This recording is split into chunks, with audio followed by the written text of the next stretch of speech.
Hi, it's Krista. We're talking recruiting today, and the subject is creating your list, managing your list, refining your list, or at least making sure that your list is made up of schools that are right for you. The first thing I want to talk about is your vitals. Your vitals determine your list because your list is all based on academics. Though you will have lacrosse interest on them, of course, we need to make sure that the schools on your list are actually schools you can get into, whether lacrosse is a factor or not.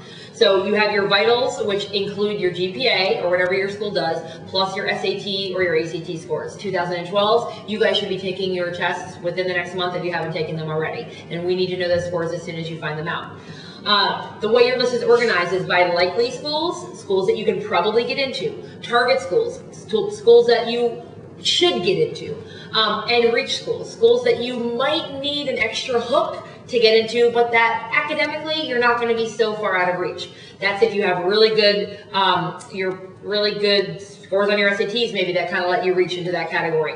Maybe if you're being heavily recruited by the lacrosse coach, maybe if you play an amazing musical instrument, or if your parents went to that school. Some of those things will help you reach further than your grades can take you, but you can't reach so far that it's out of the stratosphere of what your grades already qualify you for. For instance, if you have a 3.2 weighted or even a 3.2 unweighted, you can't necessarily reach to the Ivy Leagues, even if you're being recruited by them. So you need to make sure you do that research. When you establish your list based on academics, your vital scores, and you create a likely target and reach list, you do that based on your academics. That has nothing to do with lacrosse. We will help you determine, based on what we see as professional lacrosse coaches, whether or not within your likely and target reach schools, you have a chance of maybe being recruited lacrosse-wise. A couple of things you guys should note. There are only 350 schools that offer lacrosse programs between Division 1, 2, and 3. Division 1 only has 91 programs that play within that division. Division 2 has 57, and Division 3 has 201.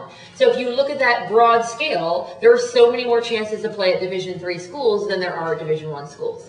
Also, the recruiting calendar is getting extremely aggressive for the Division 1 level, so it's really hard to get a spot at any school, particularly if you're not academically already qualified for that school. So make sure your list sort of includes that and considers that.